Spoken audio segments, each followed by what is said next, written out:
চলুন বেরিয়ে পড়ি। আমাদের দুদিনের ছুটি পেয়েছি, তো ছুটিটাকে তো নষ্ট করা যায় না। তো মা আর মেয়ে দুজনেই বেরিয়ে পড়লাম। এবার চলুন দেখতে থাকুন আমরা কোথায় যাচ্ছি। এই যে প্ল্যাটফর্মে চলে এসেছি আমরা দুজনে, ট্রেন ধরবো করে। তো আর দেখুন, দেখতে দেখতে আমাদের ট্রেনটাও ছেড়ে দিল, আর আমাদের নির্দিষ্ট গন্তব্যের দিকে আমরা এগিয়ে চললাম। দেখেছো মা, সপ্তাহান্তে দুদিনের ছুটি পেয়ে আমাদের মতো কত লোকই না বেরিয়ে পড়েছে। আর ভাগ্যবশত আমরাও না জানলার পাশে দুটো সিট পেয়ে গেছিলাম। মানে কপালটা এতটাই ভালো ছিল।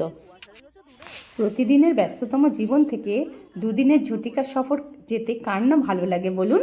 আমার আমার আমার কি বলুন তো, আমি না মাকে একটু জেদ করেছিলাম যে চলো মা একটু ঘুরে আসি। তো দেখেছেন, শান্তিনিকেতন অলরেডি আমরা পৌঁছে গেছিলাম 10:30 নাগাদ, এবং নেমেই দেখলাম কি দারুণ ফুলগুলো।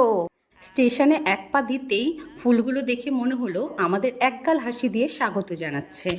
আমরা শিয়ালদা থেকে 7টা 20 মাতারা এক্সপ্রেস ধরে পৌঁছে গিয়েছিলাম প্রথমেই বোলপুর শান্তিনিকেতন। আর এই যে আমার মা ট্রেন থেকে নেমেই গোছান গাছান করছে যে এবার আমাদের টোটো, এখান থেকে একটা টোটো ধরতে হবে ফর সাইট সিন। বাইরে বেরিয়েই দেখলাম প্রচুর টোটোওয়ালা দাঁড়িয়ে আছে। তো সেখান থেকেই কেউ বলছে 1200, কেউ বলছে 1400, কেউ বলছে আবার 800। তো আমরা একজনকে ফোন করেছিলাম, তো তিনি বলেছিলেন 800, তার নিচে নাকি কমানোই যাবে না।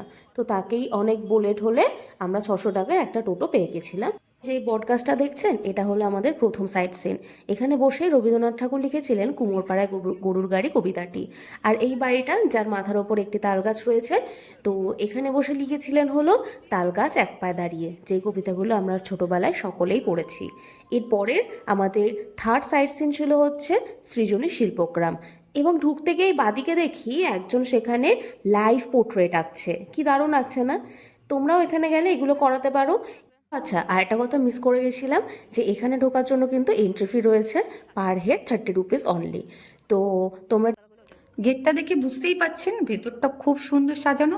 সত্যিই তাই, ভেতরটা গেলে না মনটা একেবারে ভরে যায়। তার কারণ চারিদিকটা এতটাই সুন্দর করে সাজানো। আর কেন সাজানো, তার কারণ কিছুদিন আগেই পৌষমেলা হয়েছে, তো সেখানে প্রোগ্রামও হচ্ছিল। চলুন দেখবেন আস্তে আস্তে। তো এগুলো আগে দেখি। এগুলো খুব সুন্দর, প্রকৃতি এত সুন্দর সাজিয়েছে যে আপনার মনটা ভরে যাবে। 30 টাকার টিকিট দিয়েছে, আমরা ঢুকেছি, মনে হলো যেন উসুল করে নিলাম। এখানে ছোট একটা সাংস্কৃতিক অনুষ্ঠান হচ্ছিল, সাথে মণিপুর নাচও হচ্ছিল। চলো তোমাদের সাথে একটু শেয়ার করব।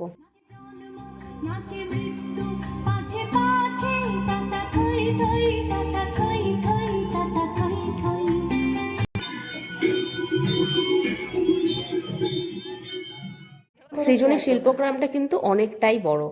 আর এখানে বিভিন্ন রাজ্যের বিভিন্ন জিনিস বা বিভিন্ন দেশের জিনিস নিয়ে এই গ্রামটা সাজানো।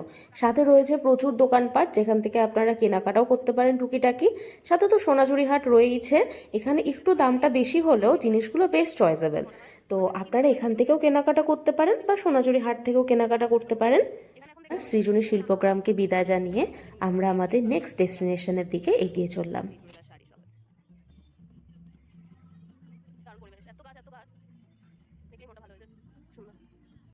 এবার আমি পৌঁছে গেলাম শুরুর রাজবাড়ি।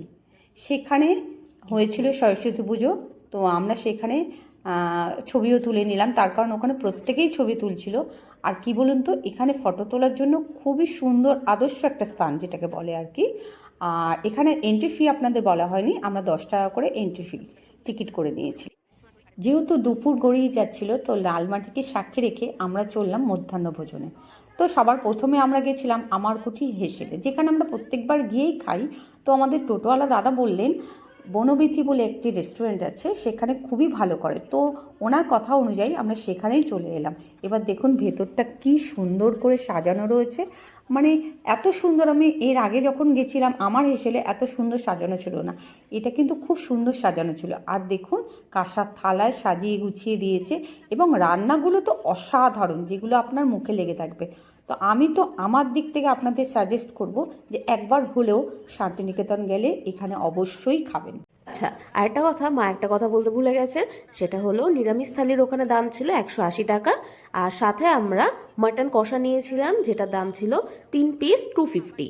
তো এরপর আমাদের পরের ডেস্টিনেশন হলো 34 ফুটের একটা বুদ্ধ মূর্তি। তো এটা নতুন হয়েছে, খুব রিসেন্টলি হয়েছে। আমরা আগের বছর গিয়েও দেখেছিলাম, আর এই বছরও দেখতে গিয়েছিলাম। আর তারপরে আমাদের শেষ ডেস্টিনেশন হলো, হ্যাঁ, যেটা টানে এখানে সবাই আসে, সেটা হলো সোনাঝুরি হাট।